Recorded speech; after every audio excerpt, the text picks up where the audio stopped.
Hello mga ka-farmers, welcome to my channel.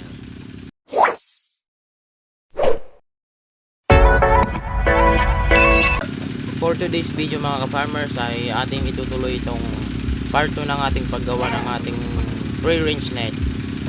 Dahil wala nang taniman mga ka-farmers ay matutuloy na natin ito. Tara mga ka-farmers, samahan nyo ako. So yan mga ka-farmers, una ko nga palang ginawa dito ay nagukay muna ako ng paglalagyan natin ng poste. At gagawin muna natin itong magiging apunan ng mga manok. At kung napapansin nyo nga mga farmers ay sa bandang likod ng ating free range net ay nagawa ko na nga pala yun nung time na nagtanim kami at maaga kaming nauwi, kaya yun muna ang ginawa ko habang wala akong ginagawa mga ka-farmers. Pagtapos ko nga palang hukayin itong ating paglalagyan ng poste mga ka-farmers ay naglagari na rin ako dito ng ating gagawing poste, at bayog nga pala yung napili kong gagawin natin poste mga ka-farmers para mas matibay ito. Kahit dinosaur yung mag-apon ay hindi ito magigiba. At nung maputol na nga itong ating ginawang poste mga ka-farmers ay sinalpak ko na ito sa ating hinukay na butas at nilagyan ng konting bato para matibay-tibay naman mga ka-farmers. At pagtapos ko nga palang maitayo itong ating poste mga ka-farmers ay sinunod ko namang ginawa itong magiging ulo ng ating apunan ng manok mga ka-farmers. Kaya pala ako gumawa dito ng isa pang apunan mga ka-farmers ay para din dito yung mga sisiw natin at yung mga 2 months old na mga manok natin mga ka-farmers, at yung gagawin nating brooder pen ng mga sisiw mga ka-farmers. At dito sa bandang kabila naman yung sa gilid ay yung mga old breeders natin yung mga ka-farmers. So yan mga ka-farmers, pagkatapos kong ang linisan itong ating kawayan ay tinantyameter ko na lang ito at hindi na ako gumamit dito ng metro mga ka-farmers. At konting sukat-sukat nga lang ang ginawa ko dito mga ka-farmers, at yan pinagsabitan ko na nga lang ito at atin nang ipapako ito mga ka-farmers. So yan mga ka-farmers, pagkatapos nga natin itantyameter yan ay hindi na ako nagdalawang isip na ipako yan mga ka-farmers. Fast forward muna tayo mga ka-farmers.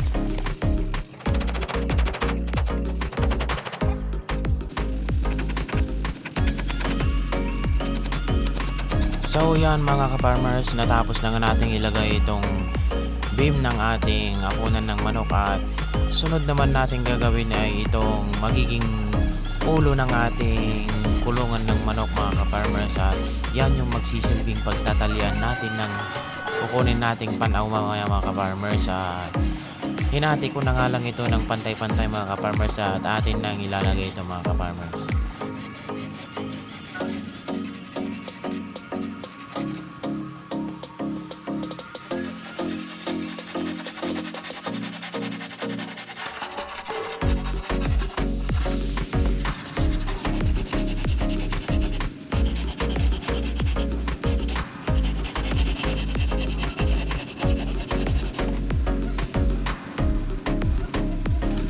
At yan mga ka-farmers, matapos nga natin putulin ang lahat ng ating gagamitin mga ka-farmers ay nilagay ko na nga pala ito sa taas at atin nang ipapakot ang isa-isa ito mga ka-farmers.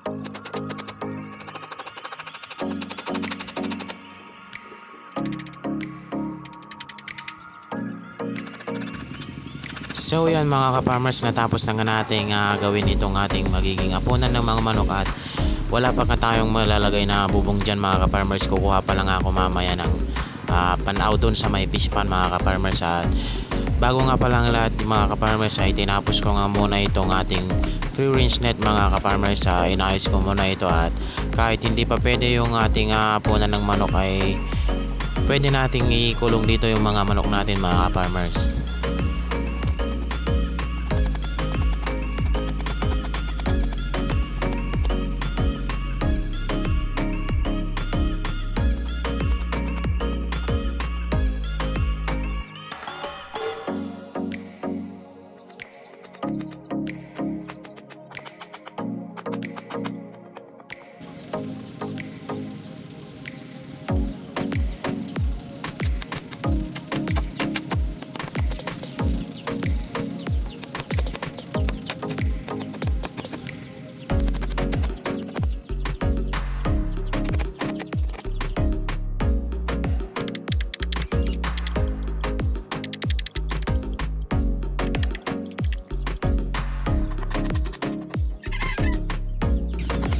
So yan mga ka-farmers, natapos na nga natin ayusin itong free range net natin sa bandang right side, at sunod naman natin gagawin ay itong nasa front side mga ka-farmers. At sa part na nga ito ay hindi nga na natin na-videohan itong mga farmers dahil paloobat na nga ang ating cellphone mga ka-farmers.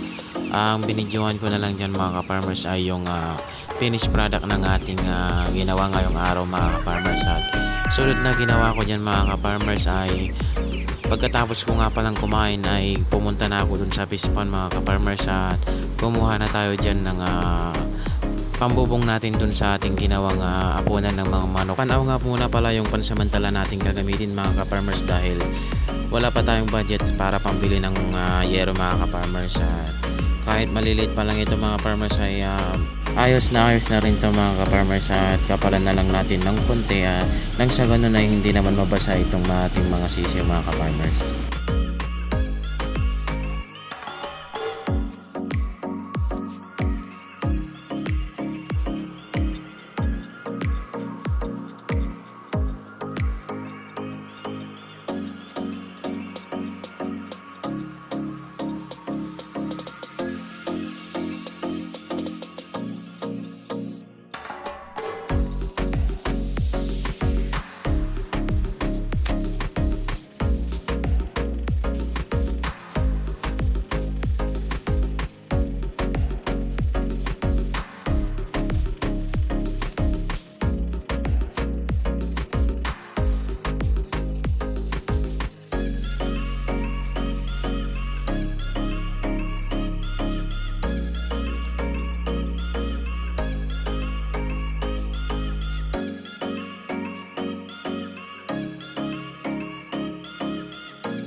So yan mga ka-farmers, medyo madami-dami na rin tong nakuha natin.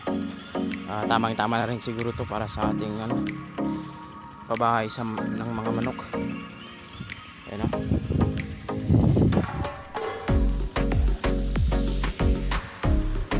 mag-alas 3 na rin kasi mga ka-farmers, medyo mainit-init na.